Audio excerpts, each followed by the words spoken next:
자, 반갑습니다. 신영진입니다. 자, 우리가 지난 시간에 이론적으로 고차함수와 람다식의 사례 중에서 우리가 동기화 부분, 그죠? 그리고 인계 영역이 어떤 거다. 그리고 제네릭, 그리고 트라이, 파이널리, 물론 뒤에서 다 디테일하게 배운다라고 말씀을 드렸지만 일단은 그래도 개념 정도는 여러분들이 알 수 있도록 제가 설명을 좀 드렸습니다. 자, 이번 시간부터는 이제 코틀린에 다양한 함수가 있는데요. 이러한 함수들에 대한 종류에 대해서 좀 알아보고 하나하나 살펴보도록 하죠. 자, 코틀린에는 노멀 함수, 노멀 펑션, 일반 함수가 있고 우리가 알고 있다시피 고차 함수도 있고 람다식도 있고 그 이외에도 다른 형태의 함수가 있는데요. 이런 형태가 있는데 일반 함수에 익명 함수가 있고요. 그리고 함수를 호출한 곳에 복사해 넣는 인라인 함수가 있고요. 그리고 기존의 함수를 손쉽게 확장할 수 있는 확장 함수가 있고 아울러 연산자처럼 쓸 수 있는 중위 함수 등이 있다. 좀 한 개, 두 개, 세 개, 네 개 이렇게 있어요. 그죠? 뭐 좀 더 몇 개 더 있는데 일단은 뭐 좀 요 정도만 보면 될 것 같아요. 그래서 먼저 하나하나씩 살펴보는데 자, 익명함수가 나왔어요. 익명함수. 애초에 제가 람다식이 익명함수라고 했잖아요. 그죠? 예, 그래서 익명함수는 말 그대로 어노니머스 펑션이라고 해서 우리가 이름이 없는 함수를 의미를 하죠. 그죠? 그래서 익명함수란 일반 함수이기는 하지만 이름이 없는 거죠. 그죠? 그리고 나서 물론 람다식 함수도 이름이 없이 구성할 수 있지만 이것은 아시다시피 일반 함수의 이름을 생략하고 사용을 하는 것이죠. 그죠? 그래서 펑션 이렇게 해놓고 여기에 뭐예요? 선언자료형 이렇게 만들어 놓고 여기에 값이 int 값이 들어가서 리턴 타입이 int로 나온다. 그래서 x와 y 플러스 해서 리턴 값이 나오는데 중요한 것은 함수는 맞는데 뭐예요? 이름이 없죠. 함수 이름이 생략된 익명함수죠. 그죠? 이것도 일반 함수와 똑같은데 이름이 없다라는 거예요. 그죠? 예. 그래서 함수 선언 키워드 fun이라는 것만 존재하고 이름이 없다라는 거예요. 또한 이것은 우리가 1급 객체의 특징이 뭐였습니까? 변수에도 할당할 수 있다고 했죠. 함수 자체를. 그죠? 1급 함수는. 그죠? 그게 바로 함수형 프로그램이잖아요. 그죠? 그래서 이것은 변수 선언에 그대로 사용을 할 수가 있는데요. add라고 발이라고 선언하고 여기에다가 이렇게 선언해 놓고 선언자료형을 이렇게 적어도 되고 아니면 요거만 갖다 이렇게 붙여도 되죠. 그래서 선언자료형을 이렇게 하고 뭐예요? 익명함수로 만들어진 이름이 없는 함수예요. 그죠? 이 함수를 누구한테? 변수 add한테. 물론 발이기 때문에 얘는 수정은 안 되죠. 그죠? 예. 그래서 변수에 일단 할당을 했다라는 거예요. 그죠? 그 다음에 result라는 변수에다가 add 얘는 분명히 변수명인데 함수가 할당이 되어 있다. 익명함수가. 그래서 함수처럼 우리가 이렇게 사용을 하는 거죠. 그러면 10과 2가 들어갔고, 그죠? 여기에 10과 2가 들어갔고, 더해서 12가 리절트에 저장이 된다라는 거. 이제는 아실 거예요. 그죠? 예.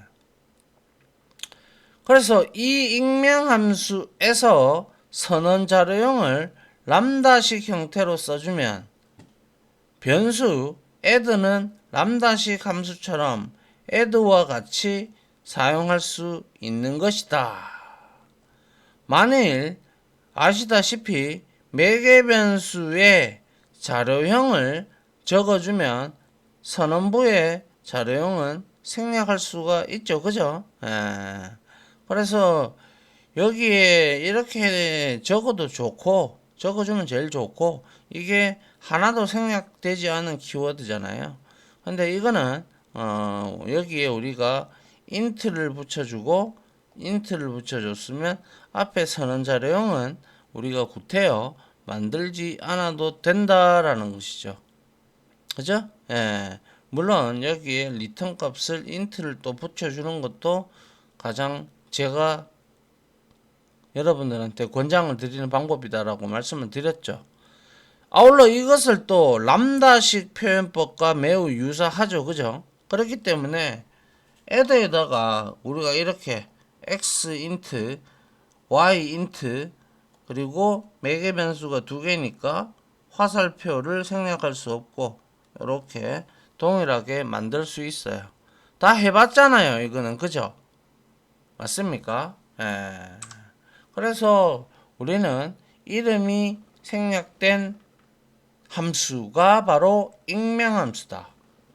익명함수는 람다식과 같이 사용하며 표현 기법이 매우 유사하기 때문에 우리가 람다식을 사용을 해도 똑같은 결과를 얻을 수가 있다. 단 이거는 말씀드렸다시피 변수에다가 우리가 전부 다 뭐예요? 익명함수든 람다식이든 간에 할당을 했다라는 거죠. 할당. 그러면 우리는 이거를 마치 변수를 함수처럼 우리가 사용을 할 수가 있다라는 걸 의미를 하는 것이죠. 그죠? 자, 그렇다면 람다식으로 표기할 수 있는데 굳이 익명함수를 쓰는 이유는 무엇일까? 그렇겠죠. 그죠? 그래서 람다식에서는 return이나 break, continue처럼 제어문을 사용하기 어렵기 때문이에요. 물론 자바 같은 경우는 한 줄이든 뭐든 return문을 이렇게 사용할 수는 있어요. 근데 이 람다식 코틀린의 람다식은 이런 return문을 쓰려 그러면 우리가 뒤에 나오겠습니다만은 라벨 표기법을 이용을 합니다. 그래서 함수 본문 조건식에 따라 우리가 함수를 빠져나와야 되는 경우도 일반 함수 같은 경우도 여러분들이 실행을 하다가 만약에 이게 널이다 그러면 함수 종료시켜야 되잖아요. 그죠? 널이라는 값이 들어온다면 그와 마찬가지로 이것도 람다식도 함수기 때문에 이름이 없는 함수기 때문에 함수 본문의 조건식에 따라 함수를 중단하고 반환해야 하는 경우에는 익명함수를 사용을 해야 되죠.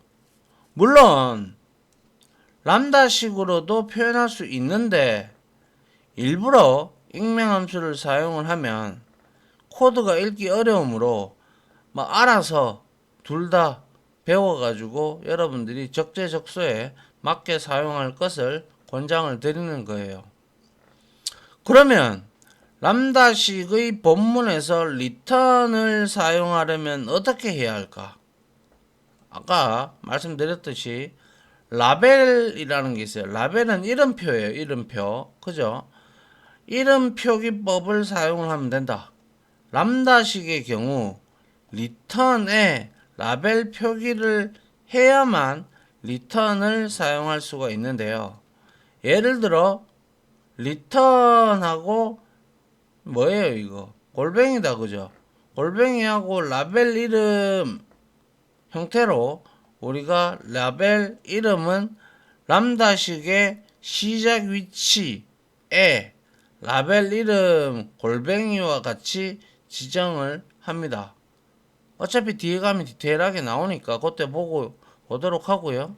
여튼간에 이러한 continue, break, return 뭐 이런 등등은 우리가 이렇게 라벨 표기법을 코틀린에서는 사용을 합니다. 아시겠죠? 예. 요거 명심하시고요. 뒤에 나오니까 보시죠. 자, 그 다음에 두 번째가 inline 함수예요. 많이 들어보셨을 거예요.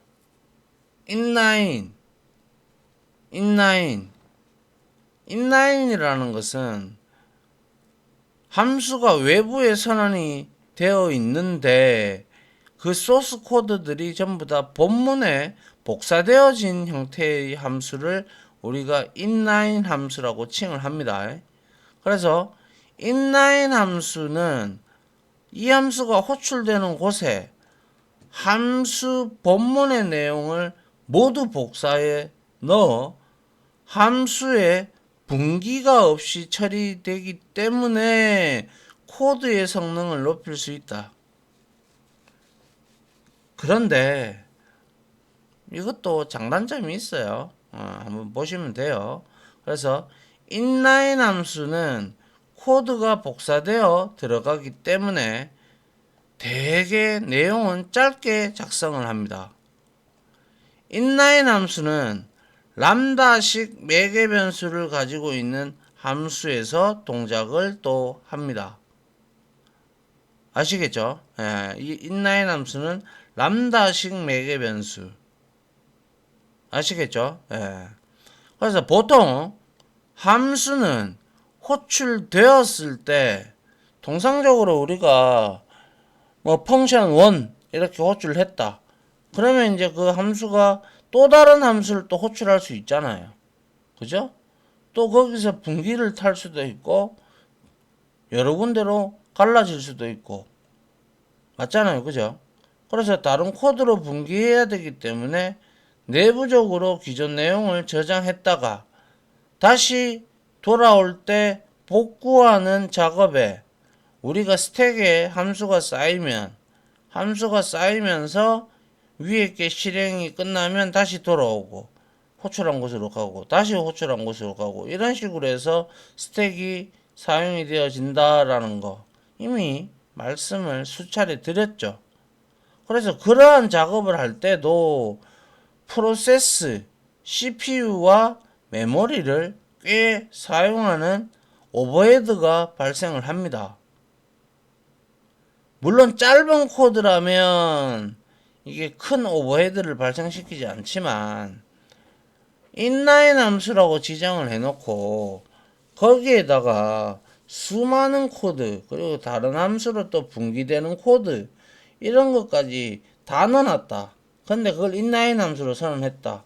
그걸 코드 복사해서 어디 함수 본문에다가 이제 메인 호출한 곳에다가 그걸 넣어버려요. 그러면 어떻게 되겠어요? 코드가 그쵸 길어지고 또 그 복사했기 때문에 그 복사하는데 CPU가 참여해야 되고 또 함수가 끝나면 또 돌아와야 되고 뭐 등등의 이러한 리소스를 많이 먹게 되는 단점이 있죠. 맞나요? 예. 그래서 한번 보시죠. 자, inline 함수는 여기에 메인에서 우리가 처음에 우리가 일반적인 함수예요.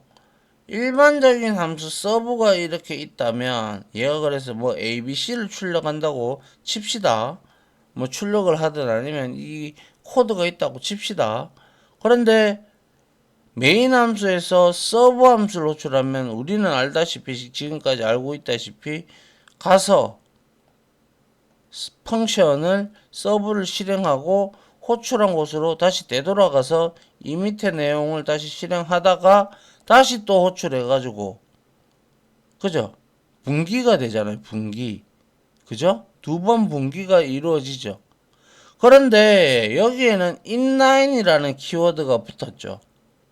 그러면 inline 펑션에서 서브해서 이렇게 되어 있으면 이 ABC 코드 자체가 서브를 내가 여기서 메인 함수에서 호출하잖아요.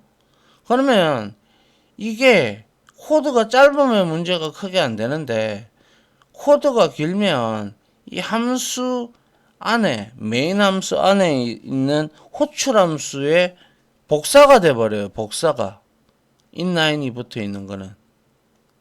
그래서 inline이라는 것은 라인 안쪽에 여기에 있다 이런 의미라서 inline이라고 붙입니다. 그래서 본문에 복사가 되기 때문에 얘는 분기가 안 일어나고 라인 바이 라인으로 이렇게 실행을 하게 되는 거죠. 이해갑니까? 예. 그래서 위의 그림에서 왼쪽은 일반적인 함수의 호출 과정이죠. 우리가 지금까지 늘상 봐왔던, 그죠? 그런데 일반적인 함수 호출은 함수가 호출될 때마다 분기를 하죠. 예.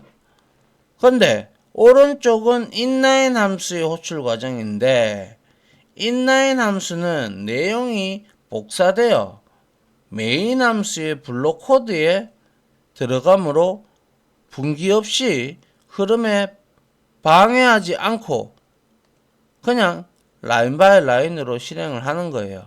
코드가 수행된다. 즉 일반 함수의 호출처럼 매번 분기하지 않아도 된다라는 그러한 장점은 있죠. 짧은 코드라면 괜찮아요. 그죠? 예, 한 줄, 두 줄, 이 정도는. 근데, 한번, 다음 장 한번 볼게요. 근데, 지금 한번 보시죠. 매개 변수가 한 개가 밖에 없나 봐요. 그래서 IT 키워드를 쓰고 있고. 그래서 여기에서 지금 inline으로 되어 있죠. 그죠? inline이 되어 있다면, short punk라고 되어 있는 이 함수는 매개 변수 한 개짜리 받고 아웃에다가 람다식을 지금 뭐예요? 아웃에다가 int 타입 하나 받고 그 다음에 return 타입은 없다라고 이렇게 우리가 되어 있어요. 그러면 자 언뜻 보면 자 보세요. short 펑크 호출되니까 먼저 print ln before calling 만들어졌다 그죠? 호출 결과가 나왔어요. 그리고 out하고 a가 얼마예요? 3이죠. 그래서 여기에 int 값에 3이 들어가서 return 타입은 없으니까 얘는 3을 출력을 하겠죠. 그 3을 출력을 하는데 뭐예요? 요거죠, 그죠? 그래서 first call 해서 3이 들어갔죠. 맞나요? 예. 그 다음에 print ln 해서 after calling out 찍고 또 두 번째 호출했으니까 또 역시 동일하게 찍고 되는 것처럼 보이죠. inline이 없다면 제가 설명한 대로 그대로 하는 게 맞아요. 그런데 여기에 분명히 inline이라는 코드가 붙었어요, 안 붙었어요?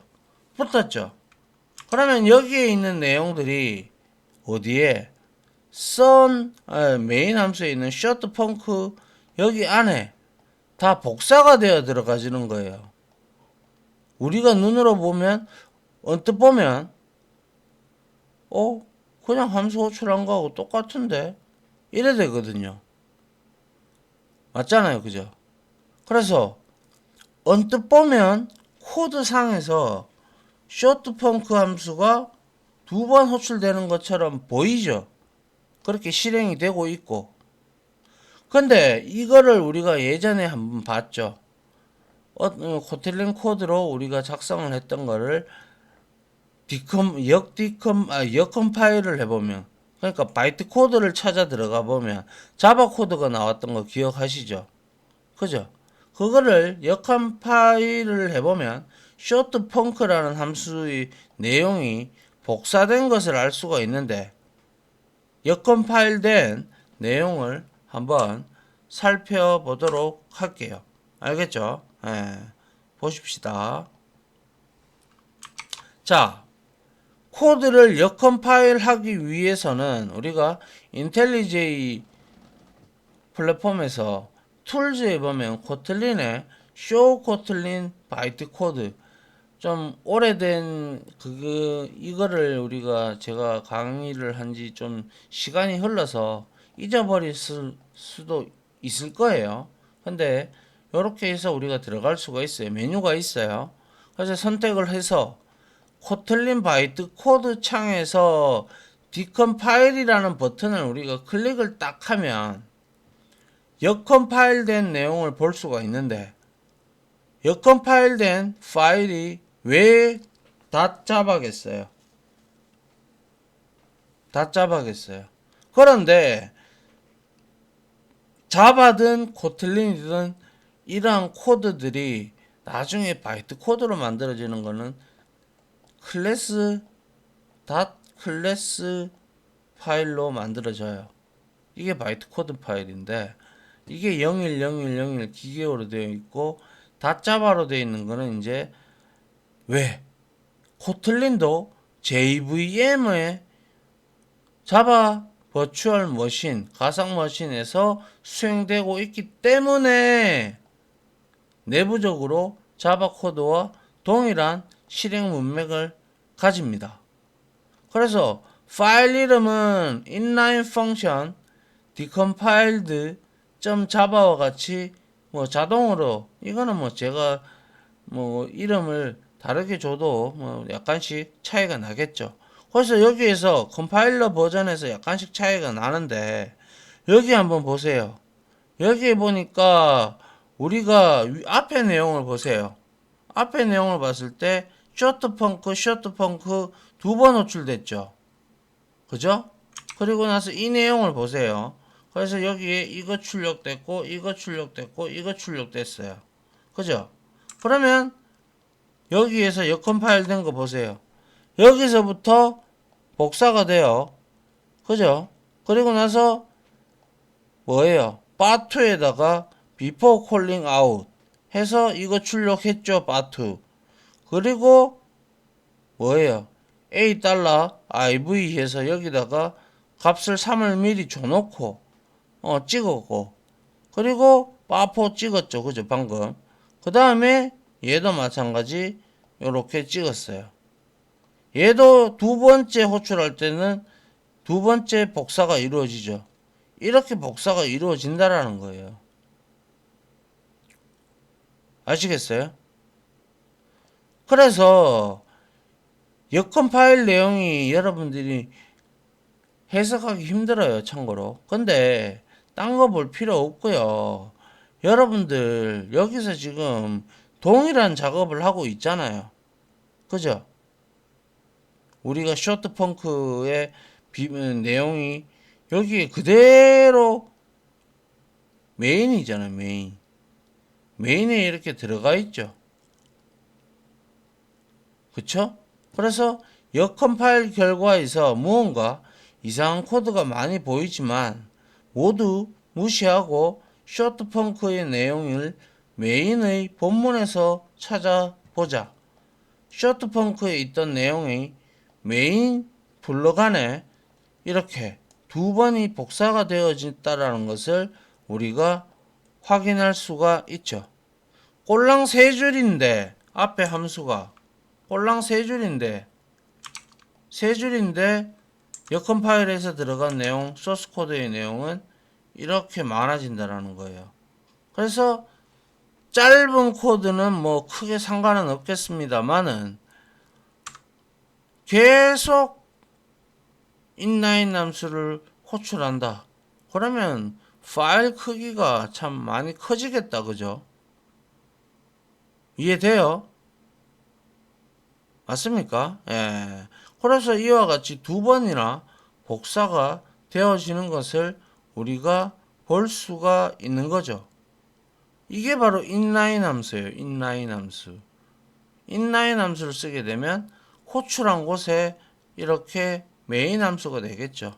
여기에 그 코드들이 inline 함수에 있는 코드들이 다 복사가 돼서 여기에 들어가서 역컴파일이 돼서 된 내용을 직접 이렇게 우리가 볼 수가 있다라는 거예요. 이거는 우리가 실습을 통해서 확인을 해보면 될 것 같네요. 자, 그래서 이렇게 내용이 두 번이나 복사가 되는 것을 볼 수가 있었습니다. 그죠? 자, 그 다음 장 한번 볼게요. 자, inline 함수 제한하기인데요. inline 함수의 매개 변수로 우리가 뭘 사용했죠? 람다식을 사용을 아까 했어요. 그죠?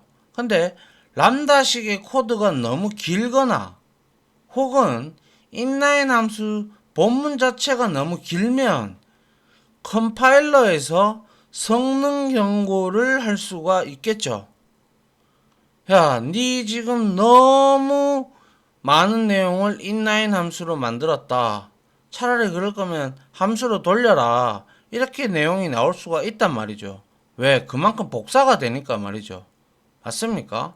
또한 또 inline 함수가 너무 많이 호출되면 오히려 코드의 양만 무진장 늘어나죠. 그죠? 좋지 않을 수 있다. 그죠? 이래서 우리가 제한을 할 수가 있는 방법이 있는데 아울러 코드가 복사가 되어 들어가므로 매개 변수 참조도 이거는 되려 불가능해요. 맞잖아요. 그죠? 예. 코드가 복사돼서 들어가는데 어떤 걸 참조를 할까요? 그죠? 그래서 다음과 같은 inline 함수를 살펴보자. 자, inline에서 함수가 서브예요. 그리고 out1에는 자, 이와 같이 매개 변수 없이 반환 타입도 없어요. 그죠? 유닛으로. out2도 마찬가지고요. 그죠? 그래서 앞서 역컴파일의 결과와 같이 inline 함수로 호출한 람다식의 내용도 복사되어 들어간다. 여기 앞에 보시면 우리가 out이라고 여기에 inline 함수에서 out이라는 이놈이 지금 복사돼서 여기에 들어갔잖아요. 어디 갔습니까? 여기에. 그죠? 맞습니까? 복사되어서 들어갔어요. 그죠? 인보크 해가지고 들어갔단 말이에요. 그런데 람다식이 그대로 복사되기 때문에 코드의 양이 많아지죠. 그렇다면 뭐 이런 경우는 거의 사용하지 않는데요. 그렇다면 일부 람다식을 인라인 되지 않게 위해서는 어떻게 해야 될까? 바로 노라인, 노인라인이라는 키워드를 사용하는 것이다. 뭐 인라인을 하라 했다가 노인라인을 키워드를 했다가 아무튼 그렇습니다. 자, 그래서 인라인하고 서브 이렇게 만들었어요. 그 다음에 이거는 노인라인이라고 안 적었죠. 그래서 out1이라는 람다식은 복사되어 들어갈 거고요. noinline out2의 람다식은 복사되어 안 들어가요. 얘는 분기돼서 호출이 됩니다. noinline이 있는 함수는 람다식은 inline으로 처리되지 않고 분기돼서 호출한다는 사실을 다음 장을 통해서 우리가 알 수가 있는데요. 한번 보죠. 자, 그래서 코드를 한번 봐요. 지금 우리가 short func에서 3을 줬어요. 그리고 print ln에서 first call 해서 it 매개 변수 한 개 있는 값을 지금 출력을 하는데, 자, 이거는 뭐예요? 얘는 지금 out이라는 것을 a로 호출을 했어요. 그죠? a를 호출을 했는데 a 값을 가지고 호출을 했는데 뭐예요? noinline이라고 나와 있죠. 그죠? 그리고 뭐예요? out이라는 이놈을 int에서 리턴 타입이 없는 걸로 이렇게 호출이 돼서 이것들은 다 들어가겠죠. 근데 이놈은 noinline이라는 키워드가 들어가 줌으로써 여건 파일 코드를 한번 보죠. 보면 out 부분이 out에 여기 정의되어 있는 이 선언 자료형 즉 람다식이 out A 부분이 사용된 곳에 복사되지 않았다라는 것을 알 수가 있다. 한번 보죠. 여기에서 시스템 이거 뭐예요? before calling 찍었어요. 그죠? 근데 여기서는 우리가 out $iv invoke 했어요. 그죠? invoke하고 여기 보니까 integer.value of 해서 이거는 인티저에 있는 value of는 값을 우리가 나타내는 때 우리가 쓰는 그러한 내용인데 지금 현재 value of로 이렇게 우리가 만들어 졌기에 이거는 따로 호출이 된 거예요. 분기가 된 거예요. 자, 그래서 앞에 내용을 한번 봅시다. out 여건 파일을 했을 때 noinline을 사용하지 않았을 때 이 코드가 있는지 보세요. 여기에 자 out이라는 놈을 이제 first call에서 integer value of 함수를 쓰지 않았죠. 그냥 3이라고 찍고 여기다 3이라고 그냥 찍어버린 것밖에 없어요. 맞죠? 차이점이 있죠. 그죠? 예. 여기에서는 그래서 out invoke a는 함수는 out $iv invoke integer value of 형태로 함수 형태로 inline 되지 않고 이 함수를 호출하는 거예요. 즉 다시 말해서 복사가 안 됐다라는 것이죠. 이거는 복사돼서 들어왔으나 이게 복사가 돼서 들어왔으면 그냥 이거를 system.out.println 해서 이거 찍어주면 되는데 그거 안 했잖아요. 이거는 그죠? 그래서 복사가 없이 사용되고 있음을 우리가 여기서 알 수가 있습니다. 맞습니까? 예.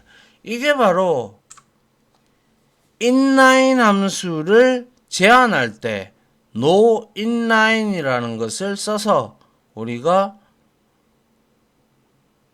호출한 곳에 복사되지 않게끔 막는 방법입니다. 근데 저는 강의자 입장에서 설명을 드리지만 뭐라고 할까요? inline 함수도 함수기 때문에 이렇게 설명을 드렸지만 inline 함수는 정말 짧은 코드 아니면 안 치고요. 참고로 현업에서 그리고 이것도 이렇게 되어 있는 복사되는데 구태여 이렇게 쓸 필요가 제가 볼 때는 없다라고 보여집니다. 코드만 더 잡아먹고 그죠? 근데 분기하지 않는다라는 장점, 그대로 실행한다는 장점, 뭐 그거야 괜찮죠. 근데 잘못 써버리면 단점이 오히려 더 부각이 된다라는 그러한 문제점이 발생을 하는 게 바로 inline 함수죠. 맞나요? 특히 우리가 함수를 하나 만드는데 람다식을 만들든 어느 일반 함수를 만들든 뭐든 간에 코드가 짧은 게 있을까요? 현업에 가면 없어요. 없다고요.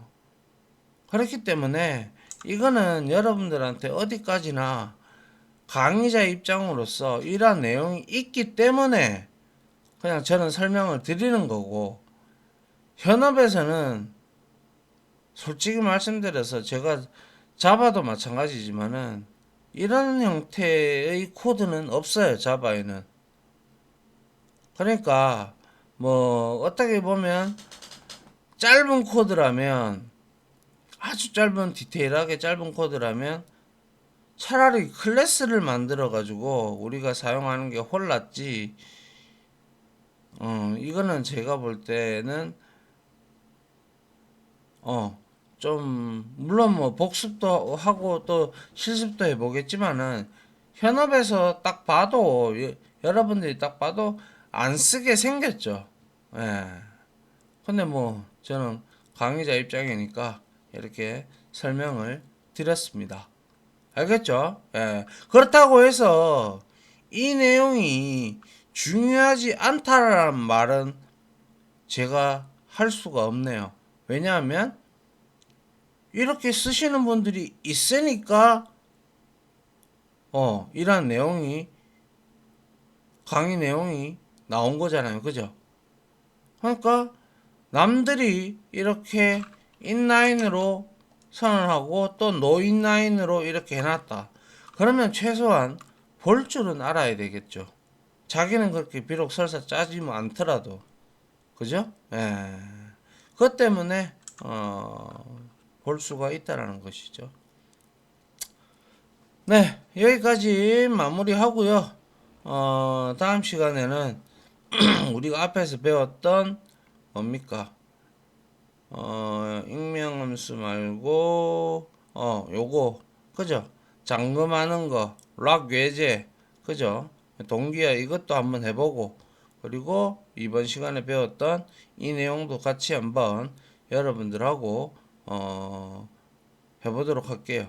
알겠죠? 자, 아무튼 지금까지 강의 들어주신다고 수고 많으셨고요. 저는 다음 실습 강의로 찾아뵙도록 할게요. 다들 고생하셨습니다. 감사합니다.